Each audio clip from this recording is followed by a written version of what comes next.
온라인 시청자 여러분, 안녕하십니까? 오늘도 역시 부처님의 경지를 탐색하다를 이어서 하겠습니다. 지난 수업의 주제는 나는 누구인가였습니다. 사람은 누구나 나를 이야기하죠. 자기 가슴을 치며 나라고 말합니다. 우리 인생에 있어서 지난 시간에 이야기했던 나는 상대적으로 이기적인 나였습니다. 다시 말해서 내가 원하고 내가 좋아하며 내가 먹고 싶어하는 것 나에게 주세요. 내가 가지고 있을게요. 또한 내가 기분이 좋고 내가 그를 사랑하고 내가 그를 미워합니다. 심지어 내가 그를 죽이고 싶기도 하죠. 이 모두가 나와 연결됩니다. 이런 생각이 들 때는 모두 나에 관한 겁니다. 내가 좋고 내가 사랑하고 내가 미워합니다. 모두 나와 연관돼 있죠. 나라는 존재가 없으면 또 안 됩니다. 오늘의 내가 정말 죽고 나면 이 세상에는 더 이상 누군가를 사랑하고 미워하는 나도 사라지고 사람들의 말도 듣지 못합니다. 나의 실체가 존재하지 않으면 나라는 존재가 사라집니다. 나는 늘 나의 육신과 연결되어 있는 듯하죠. 하지만 오늘은 사람이 죽고 난 뒤 영혼에 또 내가 존재할지에 대한 이야기는 하지 않겠습니다.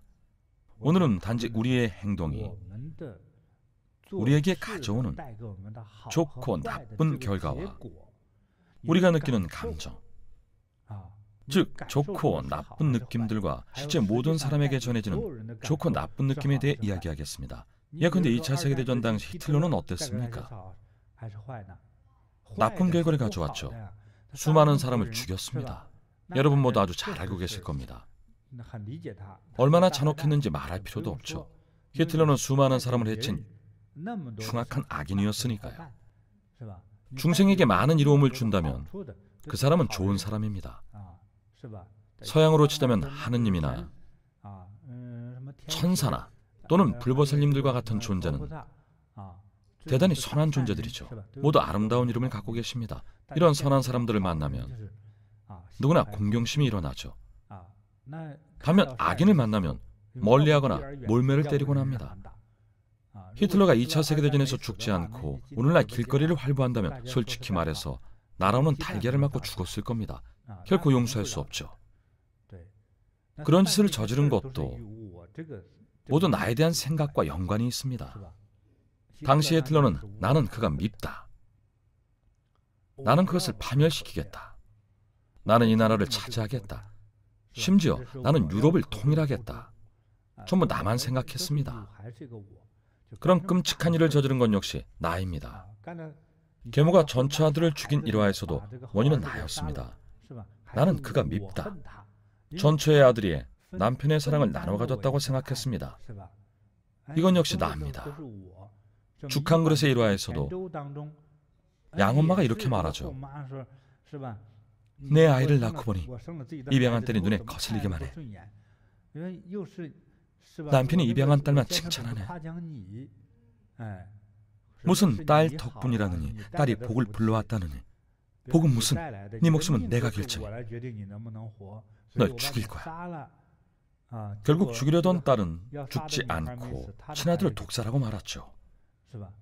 이런 아픔과 고통의 원인은 모두 나와 관련이 있습니다. 기억을 되살려 보겠습니다.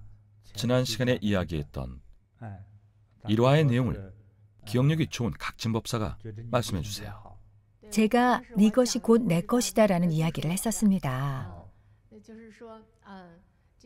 젊은 부부에 관한 일화였는데 아내는 집안 형편이 좋았죠. 부모님이 사업을 하셔서 경제적으로 넉넉했습니다. 남편의 집안은 가난했죠. 두 사람은 결혼했고 아내는 정말 착했어요. 선량하고 인품도 너그러웠죠. 친정에 돈을 가져다가 시댁에 보태주기도 했습니다. 가난한 시댁을 위해 돈도 많이 썼죠. 남편에게도 잘하고 가정에 대한 책임을 다했어요. 남편이 창업을 하거나 뭘 할 때마다 늘 도왔죠. 하지만 막상 아내의 친정에 위기가 닥쳐 남편에게 도움을 요청했을 때 남편은 본색을 드러냈습니다. 나는 못 도와줘. 도와주다 문제라도 생기면 그 진흙탕에 빠지기 싫어. 그렇게 네 것 내 것을 가렸죠. 아내는 당황했죠. 아니, 이전에 당신이 나한테 우리 친정 부모한테 가서 돈을 구해오라고 부탁할 때는 네 것이 곧 내 것이라면서요. 당신은 항상 우리 친정 집 돈이 결국은 다 당신 것이나 마찬가지니 조금 당겨 쓰는 거라고 했으면서 지금 내가 도와달라는 건 못 도와주겠다는 건가요? 남편은 참 이기적이었습니다. 남편이 바로 소아였죠. 그랬죠. 그러다가 처가의 장인 어른께 작은 문제가 생기자 돌연 입장을 바꿔서 네 것이 내 것이 아니라 네 문제는 나랑 상관없는 네 문제야로 변했죠. 네, 곧바로 선을 그었죠. 아무런 문제도 없이 재산이 있을 때는 네 것이고 내 것이었죠. 정말 너무 이기적이었어요. 정말 너무합니다. 이처럼 자기중심적이고 이기적인 나의 탐욕이 결국 자신을 해쳤습니다. 결국 화목했던 가정이 두 사람의 이혼으로 막을 내렸죠. 정말 안타깝습니다. 생각을 달리해보면 어떨까요? 생각을 바꿔봅시다. 우리는 불법을 배우며 좋은 사람이 되는 법을 배우죠. 우리가 우리의 마음으로 자신의 운명을 바꿀 수 있을지 생각해보세요. 이렇게 바꿔봅시다. 내 것이 네 것이고 나조차도 네 것이다. 마음속으로 이런 생각을 하면 소유하려는 느낌은 사라지고 봉사와 헌신의 느낌이 생깁니다. 스승님 말씀이 맞습니다. 남편이 명언을 남겼었죠. 네 것이고 내 것이다. 하지만 스승님 말씀처럼 내 것도 네 것이라고 생각을 바꿨다면 얼마나 좋았을까요? 그렇죠. 나조차도 네 것입니다. 그렇게 생각을 바꿨다면 부인에게 고마워했겠죠. 당신이 우리 집을 이렇게 많이 도왔으니 우리 집이 돈이 없어도 내가 힘닿는 데까지 돕겠소. 시간이든 감정이든 무엇이든 우리 함께 헤쳐나갑시다. 처가 어르신들께 문제가 생겨 도움이 필요하다는데 어찌 모른 척하겠소. 사위된 도리로 당연히 도와야지. 한 가족이니 함께 노력합시다. 그리고 사업을 꾸려나가며 노력했다면 분명 행복한 삶을 살았겠죠. 내 것이 곧 내 것이다. 스승님, 제가 지난 시간에 들려드렸던 이야기는 며느리에게 차를 사달라고 강요한 이기적인 시어머니의 일화였습니다. 어미야 차 한 대 사오너라 였죠. 그랬죠. 사실 같은 이치입니다. 발상을 전환해서 생각했더라면 분명 가정이 행복하고 화목했을 겁니다. 만약 시어머니가 며느리가 출산했을 때 여행을 가는 대신 먼저 나서서 돌보고 며느리 몸조리를 도왔다면 더 좋았겠죠. 며느리가 복직할 때도 먼저 나서서 아이를 봐주셨더라면 좋았을 거예요. 하지만 이것저것 따지면서 며느리가 보모에 돈을 쓰는 게 아까워서 보모도 못 드리게 했잖아요. 그러니 며느리 마음에 응어리가 생겼겠죠. 여러 가지로 괴롭혔죠. 특히 그 조카 이야기를 하면서 사촌 자매 중에 한 분이 며느리에게 차를 선물 받았다며 잔뜩 눈치를 줬었죠. 시어머니는 그래도 어른인데 그게 그렇게 셈을 낼 일인가요? 물론 무슨 일이 생겼거나 집안 대소사 정도는 자식들에게 얘기할 수 있지만 보통은 자식들이 정말 사들인다고 해도 오히려 시어머니가 사양하죠. 아유, 나는 운전도 못하는데 무슨 차가 필요하겠니? 너희 부부나 차를 사려무나. 무슨 일이 있으면 나도 태워주고 나는 그거면 충분하단다. 이러쿵저러쿵 말하지 않죠. 그런데 더 심했던 것은 그 시어머니가 이러쿵저러쿵 했던 이유가 아들이나 며느리를 위해서가 아니라 사실은 아들과 며느리가 자기 딸에게 보태주길 원했다는 겁니다. 이 부분도 정말 너무했어요. 반대로 생각해보면 공평한 게 제일 좋은 거죠. 아들 며느리도 좋고 딸도 좋지만 며느리에게 돈을 내놓으라고 한 뒤 그 돈을 딸에게 보태주는 행동은 온 가족을 불편하게 하는 행동이죠. 반대로 시어머니라면 통이 커야죠.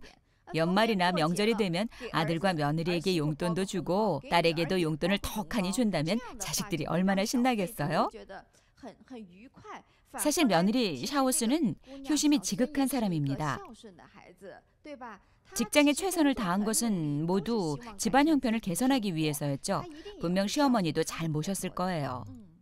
그런데도 시어머니는 며느리를 착취하고 괴롭혔습니다. 자기 아들에게 시집온 며느리를 못 살게 굴었죠. 사실 이런 상황에서 또 발상을 전환해서 생각해 본다면 본인도 처음 시집 왔을 때 얼마나 고생했겠습니까? 입장을 바꿔 생각해 보십시오. 그리고 딸에 대한 사랑의 반만큼이라도 며느리에게 정을 나눠줬더라면 며느리에게 차를 사달라거나 차는 사주고 이혼하라는 등 이런 아둔한 생각은 안 했을 겁니다. 시어머니의 이런 탐욕이 만들어낸 상처가 결국 아들의 가정을 깨뜨렸습니다. 모두 시어머니가 직접 저지른 일이죠. 심지어 아들의 가정이 이미 깨진 것도 몰랐습니다. 그러니 그 시어머니는 아둔하고 무지하고 멍청하고 무식하고 마음이 비뚤어진 사람입니다.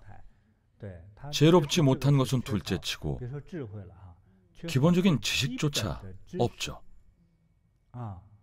아시다시피 말레이시아 화교나 싱가포르 화교 사회에는 시어머니들 사이에 이런 말이 있죠. 제 고향 허베이에서도 비슷하게 전해오는 이야기가 있습니다. 즉 시어머니는 시주본 며느리에게 반드시 잘 대해야 한다는 내용입니다. 앞으로 한 지붕 아래서 살 것이고 한 집안 안에서 평생 함께해야 하니까요. 생각해 보십시오. 시어머니와 며느리 나이를 비교하면 시어머니가 최소 20살은 많습니다. 시어머니가 먼저 늙겠죠. 나중에 나이가 들면 거둥이 불편해지고 딸이 있다면 이미 시집가서 출가 외인이 되었겠죠. 한 집안에서 시어머니 곁에 남는 사람은 결국 며느리입니다. 현명하고 지혜로운 옛사람들은 이런 가훈을 많이 세웠습니다. 재주나 기술은 딸이 아니라 차라리 며느리에게 물려줘라. 며느리는 이 집안 사람이 돼 대를 이어 조상을 모시고 가업을 이어나갈 테니까요.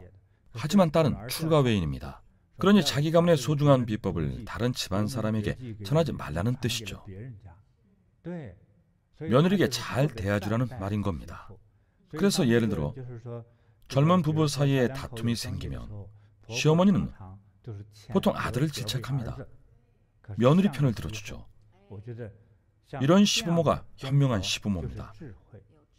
이런 지혜를 잘 정리하고 활용해서 시부모와 며느리 관계가 화목해지면 젊은 부부의 행복도 커지겠죠. 부부간의 행복이 커지면 온 집안이 더욱 행복하고 화목해집니다. 그렇죠. 이혼하면 어떻게 될까요? 만약 손자가 둘이었다면 각자 누구를 따라갈 것인지 등 골치 아픈 문제들이 한가득입니다. 죽한 그릇 이야기에서도 전후 사정들이 정말 복잡했죠.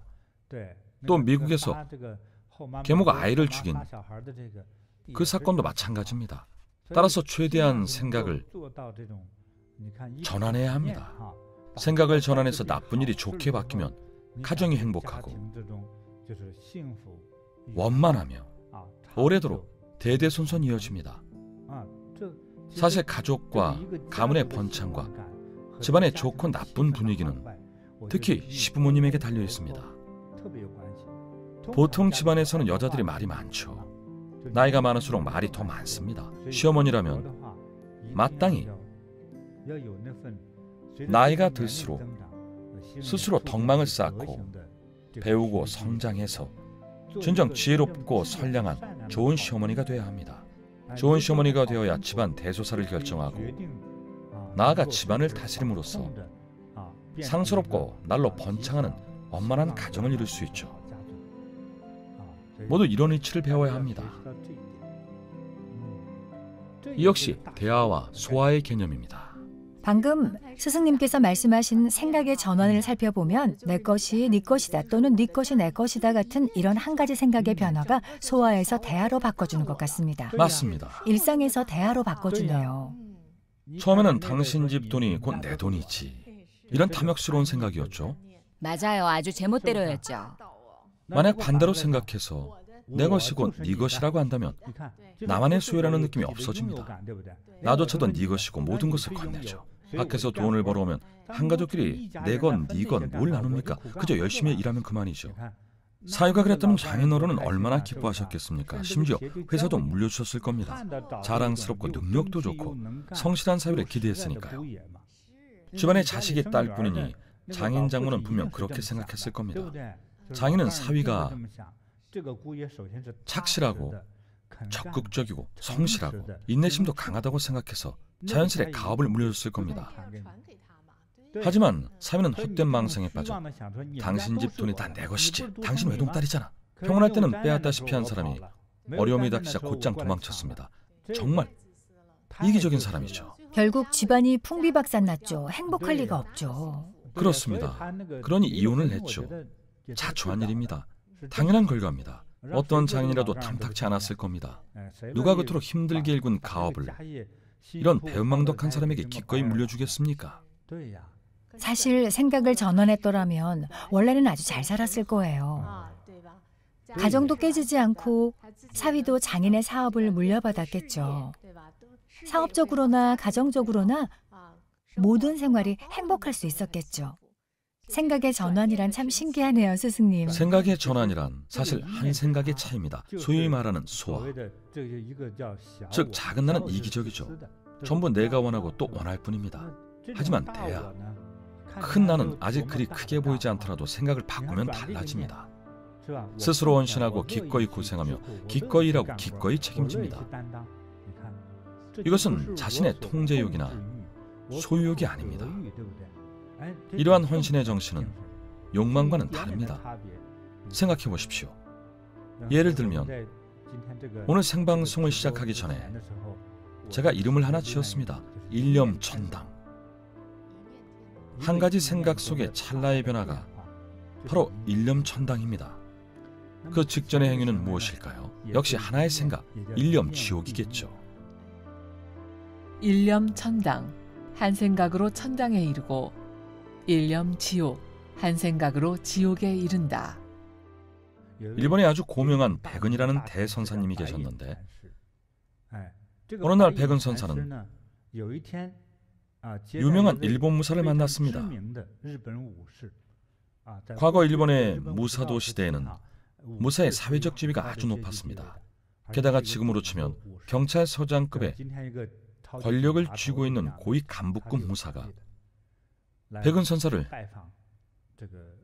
찾아왔습니다. 그 무사가 백은 선사에게 물었습니다.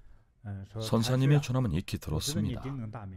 가르침을 구하고 싶습니다. 천당과 지옥에 어떤 차이가 있습니까? 일본 무사는 원래 잘 웃지 않습니다. 마치 날에 선 칼날 같은 표정으로 선사를 바라봤습니다. 백은 선사도 꽤 거친 사람이었죠. 원래 선사의 말투도 일본도처럼 꽤나 날카로운 편이었습니다. 백은 선사가 물었습니다. 자넨 누군가? 나를 모른단 말이오. 나는 이 지역에서 가장 유명한 무사요. 정말 나를 모른단 말이오. 백은 선사는 그 말을 듣고 크게 웃었습니다. 당신처럼 무식한 사람이 나에게 가르침을 요구할 자격이 있어. 일본 무사는 신분이 무사인지라 사람을 베는 것이 일상입니다. 챙! 단번에 큰 칼을 뽑아들고 백은 선사를 베려고 했습니다. 당장 베어버리겠다. 무사가 칼을 들어 올리는 것을 보고 선사는 침착한 표정으로 말했습니다. 보시오, 이것이 바로 지옥이요. 천당과 지옥이 무엇인지 묻지 않았습니까? 이게 지옥이요. 네, 사실 무사는 어려움에 처해 선답을 구하러 온 것이었습니다. 잠시 당황하던 무사는 곧장 칼을 거두고 사죄했죠. 선사님, 잘못했습니다. 무릎을 꿇고 절을 올렸습니다. 큰 스님에 대한 예를 갖추어 고개를 숙이고 무릎을 꿇었습니다. 선사님의 가르침에 감사드립니다. 제가 큰 신뢰를 범했습니다. 백은 선사가 다시 말했습니다. 지금 이것이 천당이요. 천당과 지옥이 뭐냐고 묻지 않았습니까? 그 한마디로 답을 줬습니다. 천당과 지옥의 차이는 한 생각의 차이이자 찰나의 생각의 전환입니다. 어떤 생각으로 전환해야 할까요? 선한 생각입니다. 우리의 탐욕이나 자아집착과 같은 생각들은 대다수 사람들이 그것이 탐욕인지 탐욕스러운 생각인지 잘 모르기 때문에 이런 행동과 생각이 일어날 때, 심지어 그런 말이 튀어나올 때조차 그것이 탐욕인지 잘 모릅니다. 하지만 괜찮습니다. 바꾸면 됩니다. 선한 생각으로 바꾸면 됩니다. 선한 생각이 일어나면 곧 깨닫습니다. 방금 내 생각이 틀렸구나. 그래서 선한 생각으로 전환하면 남에게 바라고 요구하지 않습니다. 내가 원하고 얻고자 하는 것이 전부 변하기 시작하죠. 기꺼이 봉사하고 기꺼이 내어주고 기꺼이 돕습니다. 그리고 기꺼이 받아들입니다. 이것이 바로 차이입니다. 한 생각의 차이란 바로 선한 생각을 하는 것이다. 스승님, 질문이 있습니다. 앞서 저희가 이야기했던 부처님의 경지를 탐색하다의 일화들 중에서 예를 들어 비유리 왕의 경우 못된 사람이었죠. 결국 그 업력과 잘못들로 인해 내세에서 지옥에 떨어져 영원히 벗어나지 못했는데요. 반면 좋은 결과로 이어졌던 사교계 여성의 경우 나중에는 선한 길을 걸었고 결국 도리천, 천당에 왕생했죠. 저희가 생각하기에는 천당과 지옥이 죽은 뒤에나 가는 곳인 줄 알았어요. 그런데 방금 말씀하신 백은선사의 일화에서는 한순간의 생각 전환으로 아직 인간 세상에 살아있는데도 천당과 지옥의 구분이 생겼잖아요. 저희가 천당과 지옥을 어떻게 이해해야 할까요? 정말 좋은 질문입니다. 일반적으로 종교적인 큰 틀에서 이해해보자면 어떤 종교든지 천당을 이야기하면 분명 천당과 지옥이 있는지 없는지 또 다른 세계는 없는지를 논할 겁니다. 저는 모두 있다고 생각합니다. 하지만 제가 이해한 이 자비의 법에서는 천당과 지옥은 인간으로 살아가는 이 세상에 존재합니다. 제가 제대로 이해했다면 바로 선한 생각으로 만물을 대하고 선한 생각으로 자신의 생각과 행동을 이끌어 나간다면 여러분의 삶은 천당이 될 겁니다. 여기엔 두 가지 의미가 있습니다. 하나는 부처님이 말씀하셨듯이 이 세상은 드넓고 거대하기 때문에 단순히 육안으로 보이는 이 세계뿐만 아니라 여러 차원과 여러 상태가 존재합니다. 생명의 상태가 여러 차원으로 나뉩니다. 예전에 여러 천계를 배웠었죠. 하지만 그 모든 것도 육도 안에 존재합니다. 다른 하나는 공덕을 쌓고 선행을 짓는 여부와 그 결과에 따라 지옥에 떨어지거나 천계 또는 천당에 오르거나 극락에 오르게 됩니다. 왕생 후 다양한 차원과 세계에 이를 수 있죠. 하지만 현세에 살고 있을 때는 미래에 진정으로 어느 곳에 이르게 될지는 알 수 없습니다. 정말 그곳에 이르고 나면 전보를 칠 수도 없고 편지를 쓸 수도 없습니다. 하지만 저는 현실을 아주 중요시합니다. 어떤 큰 스님은 현실을 중시할 필요가 없다고 말씀하시지만 현실에서는 실천 가능하며 해볼 만한 것이므로 배울 점이 있다고 생각합니다. 무엇을 배울 수 있을까요? 우리의 작은 선한 생각으로 자신을 위한 인생의 극락세계를 창조할 수 있습니다. 우리는 번뇌와 고통을 전환할 수 있습니다. 행복과 기쁨으로 바꿀 수 있죠. 바로 선한 생각입니다. 가장 이해하기 쉽게 이야기하자면 선한 생각이죠. 선한 생각이 원한을 풀고 선한 생각이 탐욕을 씻어냅니다. 선한 생각이 좁은 시야를 넓히고 질투심을 누그러뜨리며 이기심을 해소합니다.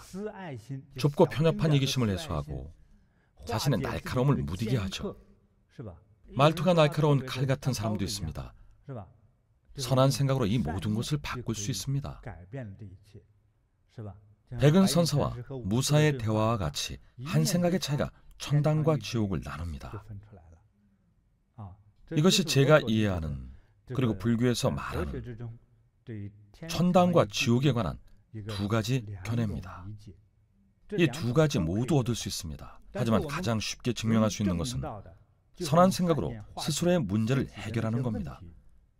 불법은 아무 이유 없이 그냥 탄생한 것이 아닙니다. 우리 자신과 중생이 이고등락하는 방법입니다. 아셨죠? 그래서 우리는 앞서 말했던 자아, 소화의 집착과 탐욕, 욕심, 질투가 모두 너무나도 작은 소화였던 겁니다. 마음의 그릇이 작고 작은 이익을 탐하느라 남의 이익은 고려하지 않습니다. 방금 예를 들었던 어미야 차 한 대 사오느라 일화 속에 나이든 시어머니는 자신의 욕심 때문에 자기 손으로 아들의 가정을 깨뜨렸습니다. 아들의 가정이 곧 자기 가정인데 제 손으로 깨버렸죠. 이 역시 현세 그 과보를 받았습니다. 결국 새로 맞은 며느리가 아주 악독하지 않았습니까? 삼아비를 다 갖춘 악인이 시어머니의 기세를 눌렀죠. 이번엔 시어머니가 고통받는 입장이 되었습니다. 약육강식이라는 자연의 섭리가 작용한 겁니다. 반드시 벌을 받습니다. 자기보다 더 독한 며느리를 만나니 고분고분해질 수밖에 없죠. 심지어 식사도 안 차려주고 병으로 쓰러져도 돌보지 않겠죠. 충분히 일어날 만한 일입니다. 전 며느리에게 너무 야박하게 굴었으니까요. 이렇게 악독한 며느리를 만나 벌을 받았습니다. 한 생각의 차이 때문입니다. 이처럼 우리가 이기심이 일면 해를 입는 사람은 대부분 가족입니다. 큰 이기심이 생겨나면 주변인에게 해를 끼칩니다. 이기심이 더 커지면 사회 전체에 해악을 끼칩니다. 가짜 음식을 팔거나 독성 분유를 팔거나 독성 반찬을 팔기도 하죠. 독성분을 넣어 만든 해로운 과일, 곡식을 팔면 사회 전체를 해칩니다. 죄업이 그만큼 커집니다. 마음속에 선한 생각을 품고 입장을 바꿔 생각해보면 확연히 달라집니다. 자연스레 전환됩니다. 해악이 헌신과 사랑으로 변합니다. 사랑을 품고 어찌 남에게 독을 먹이겠습니까? 불가능하죠. 남을 해칠 수 없습니다. 이처럼 소아로부터 생각을 전환하면 곧장 세상이 달라집니다. 스승님, 생각의 전환은 방금 말씀하신 속이 좁고 편협한 이기심으로 가득한 작은 나를 우리로 바꾸면 마음이 더 커지는 것 같습니다. 사실 그 시어머니도 며느리를 괴롭혔고 가족으로 받아들이지 않았잖아요. 그 시어머니는 나와 너로 선을 그었죠. 사실은 한 집안 사람입니다. 우리가 함께 잘 지내고 우리가 함께 잘 살면 좋았을 텐데요. 또 죽 한 그릇 일화에서도 그 계모가 자기가 낳은 친아들만 자기 자식이라고 생각했죠. 양녀도 자식이잖아요. 우리로 생각을 바꿨다면 4명 모두 얼마나 행복했겠습니까? 아들, 딸 모두 있는 가족으로요. 확대해서 생각을 바꿨다면 좋았겠죠. 그렇습니다. 이처럼 선한 생각을 품는 것이 정말 중요합니다. 하지 말아야 할 일을 행하면 무성한 해악이 뒤따라온다. 선을 행하면 언제나 길상하고 순조로워 가는 곳마다 후회하거나 한탄할 일이 없다. 법구경 지옥품 9장.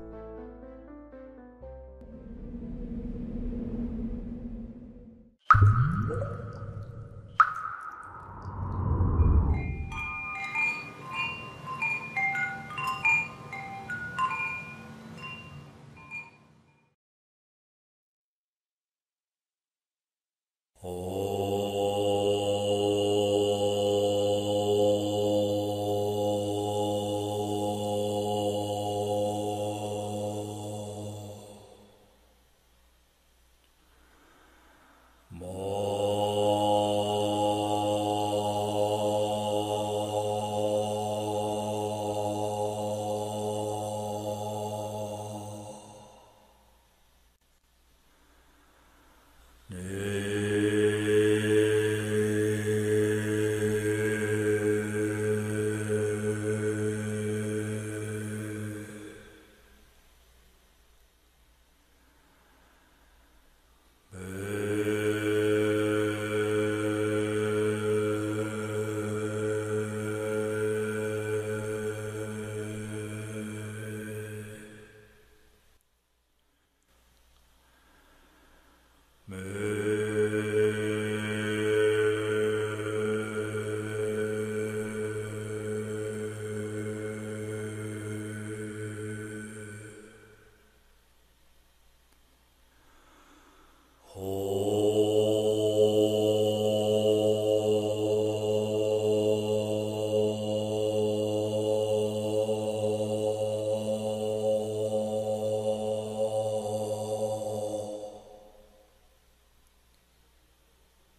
아